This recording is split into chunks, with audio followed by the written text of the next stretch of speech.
رمضان مبارک کا جو مہینہ ہے، اس کی جو برکتیں ہیں اور اس کی جو فضیلتیں ہیں، ان سے ہر ایک مسلمان واقف ہیں۔ آپ صلی اللہ علیہ وسلم کی احادیث میں اور اس سے پہلے خود قرآن کریم میں اس مبارک مہینے کی فضیلتوں کو بیان کیا گیا ہے۔ جہاں اس مبارک مہینے کی مختلف فضیلتیں ہیں، انہی میں سے ایک خاص فضیلت اس مہینے کو جو حاصل ہے وہ یہ ہے کہ قرآن کریم کے نزول کی ابتدا اسی مہینے میں ہوئی۔ اسی لیے قرآن کریم میں اللہ رب العالمین نے سورۃ البقرہ میں فرمایا کہ رمضان کا مہینہ ہے جس میں قرآن کریم کو نازل کیا گیا، جو کہ تمام انسانیت کے لیے ہدایت نامہ ہے۔ تو ہمیں اس آیت سے معلوم چلا کہ رمضان کے مہینے کا قرآن کریم سے اور قرآن کریم کا رمضان کے مہینے سے ایک گہرا تعلق ہے، ایک گہری نسبت ہے۔ اس نسبت کو سمجھنے کے لیے ہمیں قرآن کریم کے نزول کے مقصد کو سمجھنا ہوگا کہ آخر قرآن کریم کے نزول کی ضرورت ہی کیا تھی، اور اللہ رب العالمین نے اپنے آخری نبی محمد الرسول اللہ صلی اللہ علیہ وسلم پر اس مبارک کلام کو کیوں نازل کیا۔ اس کا جواب بھی قرآن کریم میں ہی موجود ہے۔ اللہ رب العالمین نے فرمایا کتاب انزلناہ الیک مبارک لیدبروا آیاتہ ولیتذکر اولو الالباب، کہ یہ وہ مبارک کتاب ہے جسے ہم نے نازل کیا تاکہ لوگ اس مبارک کتاب میں تدبر کر سکیں، غور و فکر کر سکیں، اور عقل والے اس سے نصیحت حاصل کر سکیں۔ ان ھذا القرآن یہدی للتی ہی اقوم، یقیناً یہ قرآن کریم ایک ایسی کتاب ہے جو بالکل سیدھے راستے کی طرف رہنمائی کرتی ہے اور ہدایت دیتی ہے۔ لہٰذا ہمیں معلوم چلا کہ قرآن کریم کے نزول کا مقصد تمام انسانیت تک ہدایت پہنچانا ہے، اور تمام انسانیت کے لیے ایک ایسا راستہ واضح کرنا ہے جس راستے کو اختیار کر کے ایک بندہ ہمیشہ ہمیش کی جنت میں داخل ہو سکے اور جہنم کے عذاب سے اپنے آپ کو بچا سکے۔ یاد رکھیں کہ اللہ کے نبی صلی اللہ علیہ وسلم تلاوت کلام اللہ اور قرآن کریم کو پڑھنا، اس کا دور کرنا، اسے سمجھنا، اس کی تعلیم دینا تو پورے سال آپ صلی اللہ علیہ وسلم کا یہ معمول تھا، لیکن رمضان المبارک میں مزید اہتمام کے ساتھ آپ صلی اللہ علیہ وسلم اس عمل کو انجام دیتے، یہاں تک کہ حضرت جبریل علیہ السلام ہر سال رمضان کے مہینے میں آپ صلی اللہ علیہ وسلم کے پاس تشریف لاتے اور قرآن کا دور ہوتا۔ اور آپ صلی اللہ علیہ وسلم کی زندگی کا جو آخری رمضان تھا، اس میں حضرت جبریل علیہ السلام کے ساتھ اللہ کے نبی صلی اللہ علیہ وسلم نے 2 مرتبہ قرآن کریم کا دور کیا۔ تو قرآن کریم کا نزول اسے پڑھنے، سمجھنے اور اس سے ہدایت حاصل کرنے کے لیے ہوا ہے، اور کسی بھی کتاب سے فائدہ اسی وقت ہم حاصل کر سکتے ہیں، خصوصاً قرآن کریم سے ہدایت ہم اسی وقت حاصل کر سکتے ہیں کہ جب ہم قرآن کریم کو سمجھیں، قرآن کریم کو پڑھیں، سمجھیں، صرف تلاوت تک ہی ہم اکتفا نہ کریں۔ اسی لیے اللہ تعالیٰ نے انبیاء علیہ الصلاۃ والسلام خصوصاً محمد الرسول اللہ صلی اللہ علیہ وسلم کے متعلق سورۃ الفرقان میں یہ بات بھی اللہ رب العالمین نے بیان فرمائی کہ وقال الرسول یا رب ان قوم اتخذوا هذا القرآن مہجورا۔ اللہ کے نبی صلی اللہ علیہ وسلم قیامت کے دن شکایت کریں گے اللہ رب العالمین سے کہ یا اللہ، اے میرے رب، میری قوم نے قرآن کریم کو چھوڑ دیا۔ ظاہر ہے کہ کوئی بھی مسلمان یہ نہیں چاہے گا کہ اللہ کے نبی صلی اللہ علیہ وسلم اس کے متعلق اللہ رب العالمین سے شکایت کرے۔ لہٰذا ہر مسلمان پر لازم ہے کہ قرآن کریم کے جو حقوق ہیں ان حقوق کی ادائیگی کرے۔ وہ حقوق کیا ہیں؟ مختصراً میں بیان کر دوں کہ علماء کرام نے قرآن کریم کے تقریباً 6 حقوق بیان کیے ہیں۔ سب سے پہلا حق تو یہ ہے کہ پورے قرآن کریم پر ایمان لانا کہ اللہ رب العالمین نے اس کلام کو نازل کیا ہے، اس کے الفاظ بھی اللہ کے ہیں، اس کے معنی بھی اللہ کے ہیں، اور اس میں کسی بشر کے کلام کا کوئی دخل نہیں، کسی مخلوق کے کلام کا کوئی دخل نہیں۔ سورۃ الفاتحہ سے لے کے سورۃ الناس تک ایک ایک آیت بلکہ ایک ایک حرف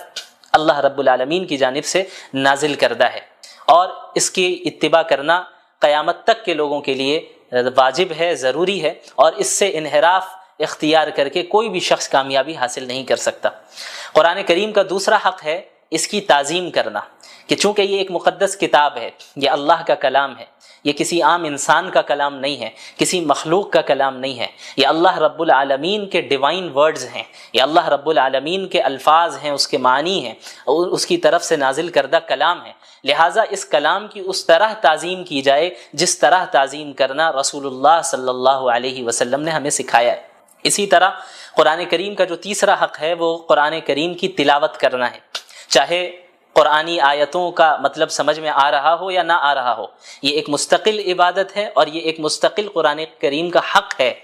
کہ ہم قرآن کریم کی تلاوت کریں، جیسا کہ قرآن کریم میں اللہ رب العالمین نے انبیاء علیہ الصلاۃ والسلام کی بعثت کے مقاصد کا ذکر کیا، رسول اللہ صلی اللہ علیہ وسلم کی بعثت کے مقاصد کا ذکر کیا، تو وہاں پہ اللہ کے نبی صلی اللہ علیہ وسلم کے متعلق اللہ نے فرمایا یتلو علیہم آیاتی، کہ وہ قرآن کریم کی آیتوں کو تلاوت کر کے سناتے ہیں،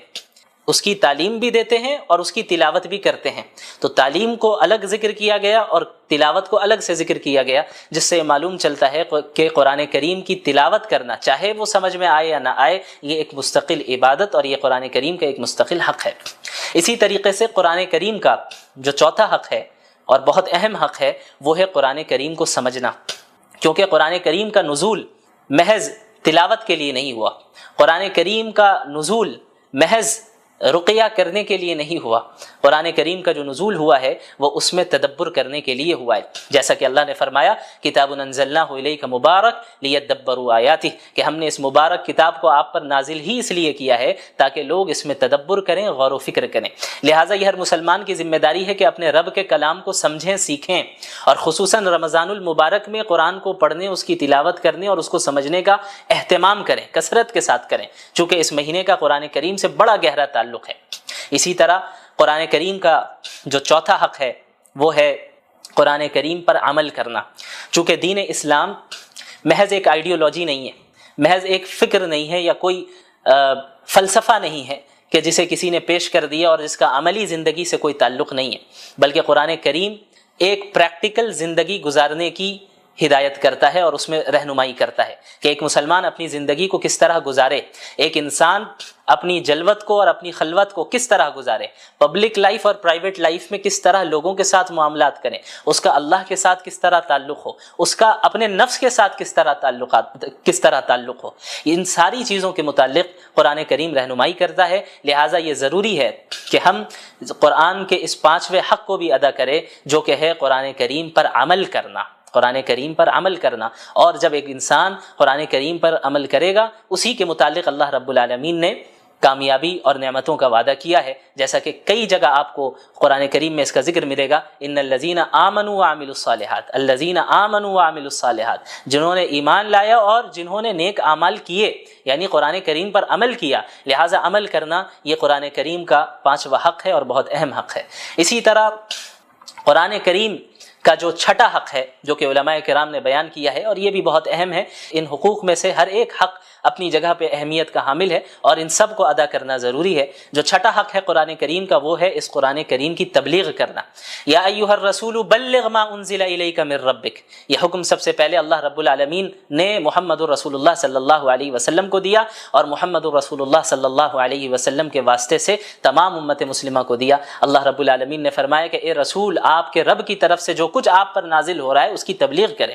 اسے دوسروں تک پہنچائے، کیونکہ دین اسلام محض کوئی نسلی مذہب نہیں ہے، جس طرح یہودیت ہے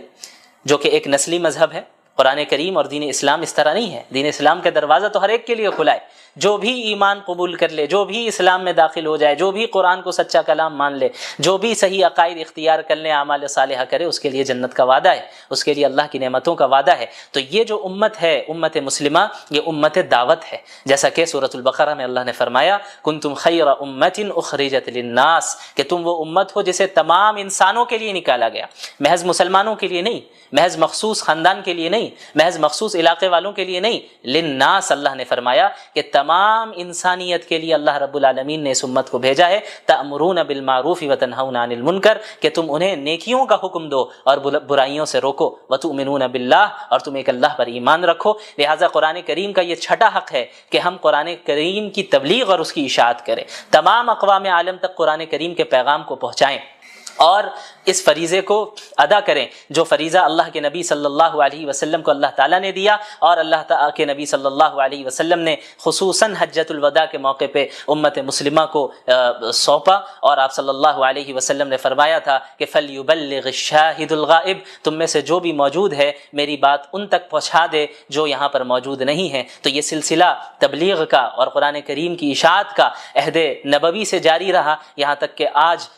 اس صدی میں بھی ہم تک اسی طرح قرآن کریم پہنچا، اپنی تمام تفصیلات کے ساتھ، تمام تفسیر کے ساتھ، تمام تشریح کے ساتھ، اور اب یہ ہماری ذمہ داری ہے کہ قیامت تک کے لوگوں کے لیے ہم اسے جاری رکھیں اور اس کے پیغام کو عام کریں۔ تو جب ہم قرآن کریم کے نزول کے حقیقی مقاصد کو سمجھیں گے اور قرآن کے حقوق کو سمجھیں گے تو قرآن کریم کے ساتھ وقت گزارنے میں بھی ہمیں لذت محسوس ہوگی۔ خصوصاً رمضان کا مہینہ بہت ہی بابرکت مہینہ ہے، جس میں عبادتوں کی جو نیکیاں ہیں، جو اس کا ثواب ہے، وہ بہت بڑھ جاتا ہے، بہت بڑھ جاتا ہے۔ اور اللہ کے نبی صلی اللہ علیہ وسلم تو اس رمضان کے مہینے کی راتوں میں تلاوت کا اہتمام فرمایا کرتے تھے، نمازوں کی شکل میں، قیام اللیل کی شکل میں، تراویح کی شکل میں، تہجد کی شکل میں آپ صلی اللہ علیہ وسلم پڑھتے، صحابہ کرام پڑھتے۔ اور رمضان المبارک میں ہمارے سلف صالحین میں کتنے ایسے گزرے ہیں جنہوں نے کئی مرتبہ قرآن کریم کو ایک مہینے میں پڑھا، اور صرف پڑھا ہی نہیں بلکہ اس کو سمجھا، اس میں تدبر کیا، اس سے نصیحتیں حاصل کی، عبرتیں حاصل کی۔ لہٰذا ہماری یہ ذمہ داری ہے کہ رمضان المبارک کو ہم اس طرح گزاریں جس طریقے سے اللہ کے نبی صلی اللہ علیہ وسلم نے گزارا۔ یہاں تک کہ بعض سلف صالحین کے معمول کا ذکر ہوتا ہے کہ بڑے بڑے محدث جو پورے سال حدیث کا درس دیا کرتے تھے، جب رمضان المبارک کا مہینہ شروع ہوتا تو حدیث کے دروس، فقہ کے دروس، ساری چیزوں کو موقوف کر دیتے اور مکمل طور پہ اپنے آپ کو قرآن کریم کے درس، قرآن کریم کی تدریس کے ساتھ مشغول کر دیا کرتے ہیں، اس کو پڑھنے اور اس کو پڑھانے میں اپنے آپ کو مصروف رکھتے کہ چونکہ اس مبارک مہینے کا قرآن کریم سے بڑا گہرا تعلق ہے، لہٰذا اس مبارک مہینے میں ہم زیادہ سے زیادہ قرآن کریم کے ساتھ ہی وقت گزاریں گے۔ اللہ کے نبی محمد الرسول اللہ صلی اللہ علیہ وسلم کی احادیث کا مطالعہ کریں گے تو آپ کو معلوم ہوگا کہ پچھلی قوموں کے اوپر بھی اس طرح کی آزمائشیں آئیں، جو اللہ کے ماننے والی قوم تھی، ایسی قوم جو انبیاء کی اطاعت کرنے والی تھی، انہیں بھی مصائب سے، مشکلات سے دوچار کیا گیا، یہاں تک کہ خود انبیاء علیہم السلام مصائب اور مشکلات سے دوچار ہوئے، اور محمد الرسول اللہ صلی اللہ علیہ وسلم جو سید الانبیاء ہیں، افضل الانبیاء ہیں، انہیں سب سے زیادہ اس دنیا میں تکلیف پہنچائی گئی۔ اگر محض ایمان لے آنے کا نتیجہ یہ ہوتا کہ اس دنیا میں بھی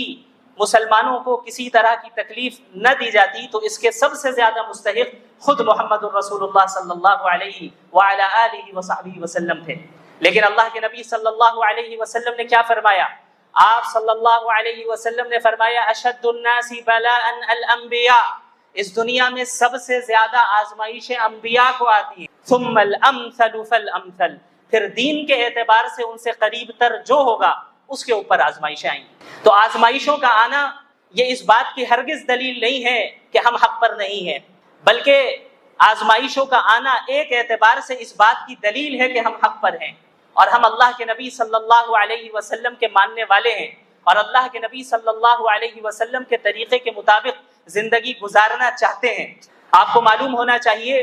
کہ خود اللہ کے نبی صلی اللہ علیہ وسلم کو اپنی زندگی میں کتنی تکلیفوں کا سامنا کرنا پڑا، کس طریقے سے اللہ کے نبی صلی اللہ علیہ وسلم کو قتل کرنے کے منصوبے بنائے گئے، کس طریقے سے آپ صلی اللہ علیہ وسلم کو کعبے کے سامنے عبادت کرنے سے مشرکین مکہ روکا کرتے تھے۔ ایک مرتبہ اللہ کے نبی صلی اللہ علیہ وسلم سجدے کی حالت میں تھے کہ ایک مشرک آیا اور آپ صلی اللہ علیہ وسلم کے اوپر اونٹ کی گندگی کو، اوجھڑی کو آپ صلی اللہ علیہ وسلم کے اوپر ڈال دیتا ہے۔ اسی طرح ایک مرتبہ اللہ کے نبی صلی اللہ علیہ وسلم حرم میں موجود تھے، ایک مشرک آگے بڑھتا ہے اور ایک چادر کے ذریعے آپ صلی اللہ علیہ وسلم کے گلے پر پھندا ڈالتا ہے اور اسے کھینچتا ہے، یہاں تک کہ حضرت ابو بکر رضی اللہ عنہ قریب آتے ہیں اور اللہ کے نبی صلی اللہ علیہ وسلم سے اس مشرک کو دور کرتے ہیں۔ اسی طرح اللہ کے نبی صلی اللہ علیہ وسلم کو کس طریقے سے طائف میں لہو لہان کیا گیا، آپ صلی اللہ علیہ وسلم اسی دین کے خاطر گئے تھے۔ اب یہ کون سی شخصیت ہے؟ یہ شخصیت وہ ہے جو اللہ کے نزدیک محبوب ترین شخصیت ہے۔ اللہ چاہتے تو انہیں اتنی آزمائشوں سے نہیں گزارتے، اللہ رب العالمین اس بات پر قادر تھے کہ بغیر کسی تکلیف پہنچے اللہ کے نبی صلی اللہ علیہ وسلم پر پورے جزیرۃ العرب کے تمام لوگ ایمان لے آتے، لیکن اللہ کے نبی صلی اللہ علیہ وسلم کو بھی آزمائشوں سے گزارا گیا۔ کیوں؟ تاکہ قیامت تک کی امت کے لیے وہ ایک نمونہ بن سکے،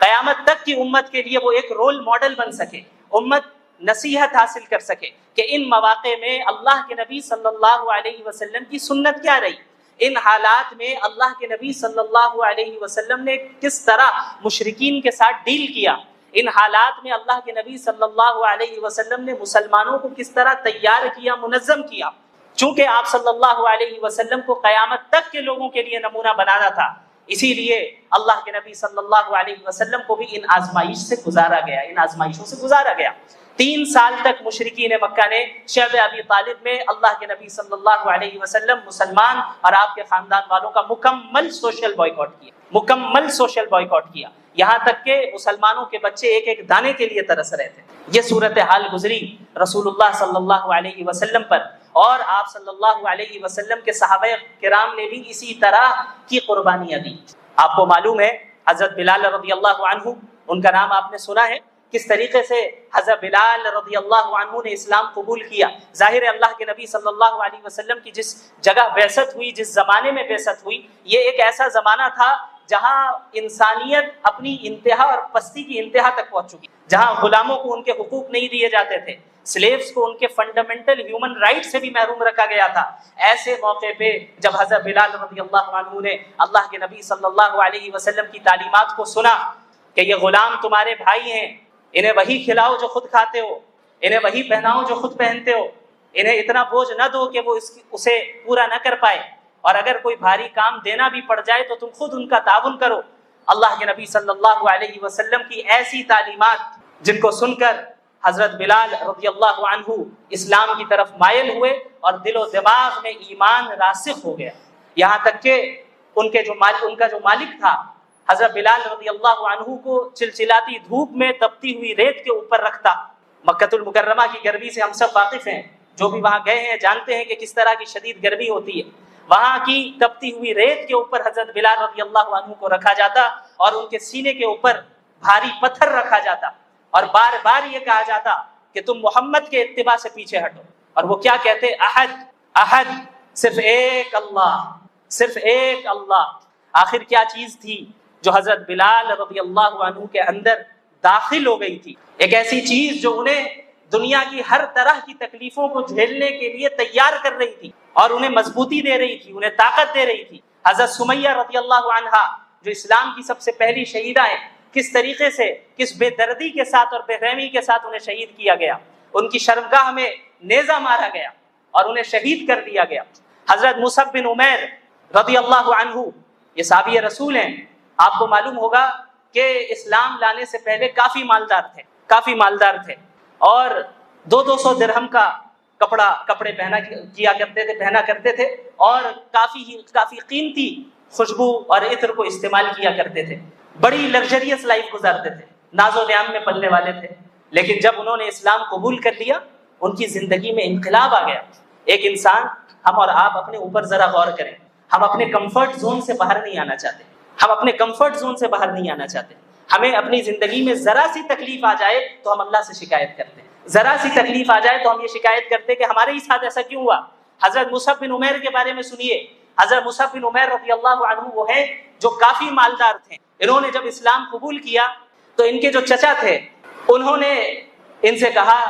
کہ تم اگر اپنے باپ کے دین کو چھوڑ رہے ہو تو پھر یہ جو مال تمہیں حاصل ہے یہ بھی تمہارے باپ کا ہی کمایا ہوا مال ہے، لہٰذا تمہیں اسے چھوڑنا ہو. انہوں نے